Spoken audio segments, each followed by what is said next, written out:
Puji Tuhan. Selamat pagi. Salam sejahtera bagi kita sekalian.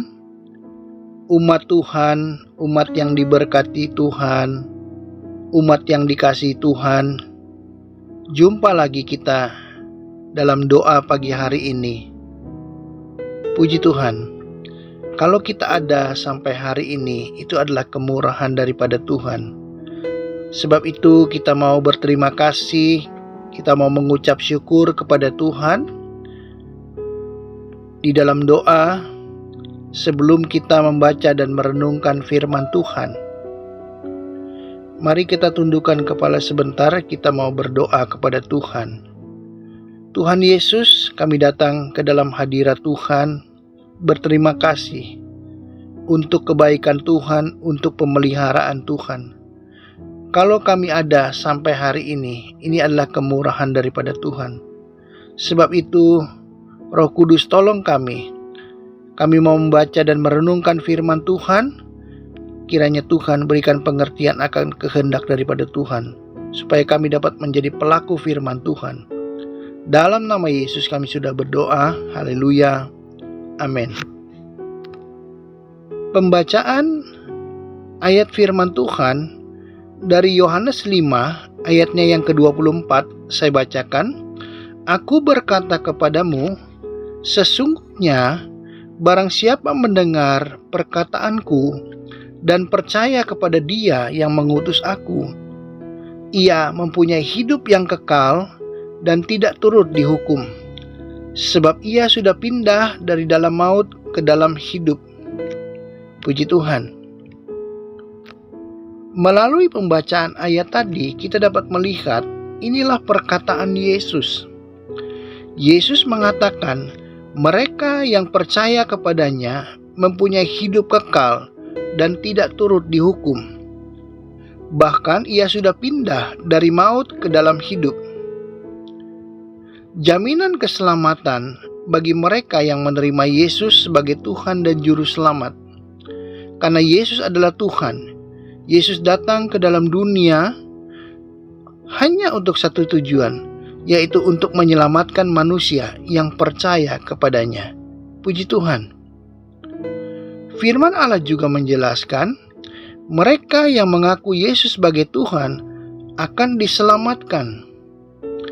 Roma 10 ayat 9. Sebab jika kamu mengaku dengan mulutmu bahwa Yesus adalah Tuhan dan percaya dalam hatimu bahwa Allah telah membangkitkan Dia dari antara orang mati, maka kamu akan diselamatkan. Puji Tuhan. Orang-orang yang diselamatkan tidak akan menerima hukuman. Mereka yang percaya kepada Yesus menerima anugerah pengampunan akan dosa. Karena Yesus mengorbankan nyawanya mati di kayu salib untuk menebus dosa manusia. Tadinya manusia yang harus menerima hukuman karena berbuat dosa. Tapi Yesus mengambil alih hukuman yang harus ditanggung manusia karena dosa. Puji Tuhan, Tuhan baik. Yesus juga memerintahkan murid-murid untuk mengabarkan berita keselamatan ini. Hal ini dijelaskan di dalam Markus 16 ayatnya yang ke-15. Lalu ia berkata kepada mereka, pergilah ke seluruh dunia, beritakanlah Injil kepada segala makhluk. Puji Tuhan. Di dalam Markus 16 ayat 16, siapa yang percaya dan dibaptis akan diselamatkan. Tetapi siapa yang tidak percaya akan dihukum. Kita juga sebagai murid-murid Tuhan harus memberitakan kabar keselamatan di dalam Yesus. Karena masih banyak orang-orang yang belum mengenal Yesus. Untuk menyampaikan kabar keselamatan, kita harus menjadi saksi Kristus. Kita harus minta kuasa Roh Kudus. Hal ini dijelaskan di dalam Kisah Para Rasul 1 ayatnya yang ke-8. Di situ tertulis, tetapi kamu akan menerima kuasa kalau Roh Kudus turun ke atas kamu, dan kamu akan menjadi saksiku di Yerusalem dan di seluruh Yudea dan Samaria dan sampai ke ujung bumi. Kuasa Roh Kudus akan memperlengkapi umat Tuhan. Puji Tuhan. Bagi jiwa yang menerima Yesus sebagai Tuhan dan Juru Selamat, dia sudah pindah dari dalam maut. Efesus 2 ayat yang ke-6. Dan di dalam Kristus Yesus, ia telah membangkitkan kita juga dan memberikan tempat bersama-sama dengan Dia di sorga. Puji Tuhan. Ada kehidupan setelah kematian, yaitu sorga, tempat bagi mereka yang percaya kepada Yesus, dan neraka sebagai tempat hukuman bagi orang-orang yang tidak percaya. Sorga, tempat kediaman Allah. Tuhan mau anak-anaknya berkumpul di dalam sorga. Puji Tuhan. Kalau kita menerima hidup kekal selamanya bersama dengan Tuhan, maka kita akan aman. Kita akan mendapatkan sentosa, damai sejahtera yang daripada Tuhan.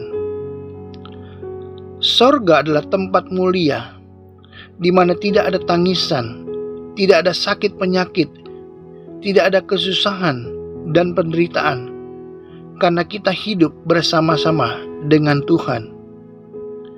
Inilah yang menjadi pengharapan bagi kita, bahwa sekali kelak ada sorga yang menanti kita. Ada pengharapan di dalam Tuhan, bahwa kita akan hidup bersama-sama dengan Tuhan selama-lamanya. Puji Tuhan. Biarlah ini mendorong kita untuk semakin setia, semakin taat kepada Tuhan. Amin. Kita mau berdoa syafaat. Tuhan Yesus, kami datang ke hadirat-Mu. Hamba berdoa bagi setiap mereka yang mengikuti doa pada pagi hari ini. Buat setiap jemaat Tuhan, kiranya Tuhan memimpin, menolong sepanjang hari ini. Tuhan jaga, pelihara, lindungi setiap suami, istri, dan anak-anak, keluarga-keluarga mereka ya Tuhan. Kiranya Tuhan memberkati. Di dalam nama Yesus, Tuhan jaga, pelihara, lindungi. Tuhan, hamba juga berdoa buat mereka yang bekerja pada saat ini, hari ini. Tuhan berkati pekerjaan mereka. Tuhan tolong pimpin langkah hidup mereka. Mereka yang berdagang diberkati Tuhan di dalam nama Yesus. Mereka yang beraktivitas Tuhan tolong di dalam nama Yesus. Setiap pergumulan jemaat Tuhan, setiap mereka yang mengikuti doa pagi hari ini ya Tuhan. Tuhan tolong yang sakit Tuhan sembuhkan di dalam nama Yesus. Bilur-bilur Yesus menyembuhkan mereka yang sakit. Mereka boleh mendapatkan kesehatan, kekuatan yang baru, sehingga nama Tuhan dipermuliakan di dalamnya. Yang menghadapi masalah hidup, pergumulan hidup, Tuhan tolong dengar setiap doa dan permohonan mereka. Setiap pergumulan mereka, Tuhan tolong di dalam nama Yesus. Yang lemah Tuhan kuatkan di dalam nama Yesus. Tuhan, kalau ada apapun keperluan mereka, Tuhan di dalam nama Yesus, Tuhan nyatakan mujizat dan pertolongan daripada Tuhan. Tuhan tolong sepanjang hari ini ya Tuhan, setiap pergumulan mereka yang mengikuti doa pagi hari ini di dalam nama Yesus. Tuhan tolong berikan kemenangan dan pertolongan yang daripada Tuhan. Setiap jemaat GPD Ibu di Mulia, Tuhan tolong berikan kesetiaan ya Tuhan. Berikan semangat untuk beribadah mencari Tuhan. Mereka yang mengikuti doa pagi hari ini juga Tuhan, mereka tetap setia beribadah kepada Tuhan. Tuhan nyatakan pertolongan-Mu senantiasa. Juga hamba berdoa ya Tuhan bagi presiden kami, pemimpin kami, wakil presiden, pemimpin-pemimpin di Indonesia. Tuhan memberkati mereka semua di dalam nama Yesus ya Tuhan. Indonesia semakin maju. dipulihkan Tuhan. Indonesia semakin diberkati Tuhan di dalam nama Yesus. Negara kami semakin maju karena Tuhan menolong dan menyertainya. Bagi kota Jakarta, berikan kesejahteraan ya Tuhan, berikan damai sejahtera. Setiap kota-kota di Indonesia, berikan damai sejahtera ya Tuhan, berikan kemajuan yang daripada Tuhan. Juga hamba berdoa buat setiap usaha penginjilan, setiap pelayanan hamba-hamba Tuhan dimanapun, di pelosok-pelosok sekalipun. Tuhan memberkati mereka ya Tuhan.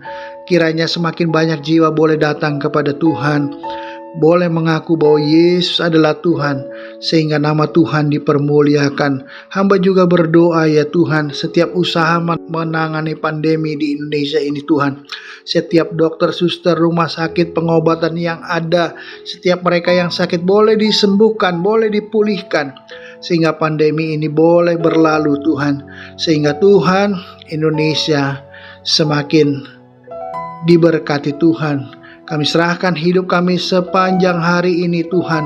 Mohon pertolongan, campur tangan Tuhan. Tuhan jaga, pelihara, lindungi, berkati semua kami yang mengikuti doa pagi hari ini, jasmani maupun rohani. Setiap keperluan mereka diberkati Tuhan. Tuhan juga kami serahkan hidup kami ke dalam tangan-Mu, dan Tuhan kami mengawali hari ini. Kami percaya Roh Kudus menolong kami. Kami sudah berdoa dan mengucap syukur dalam nama Yesus. Haleluya. Amin.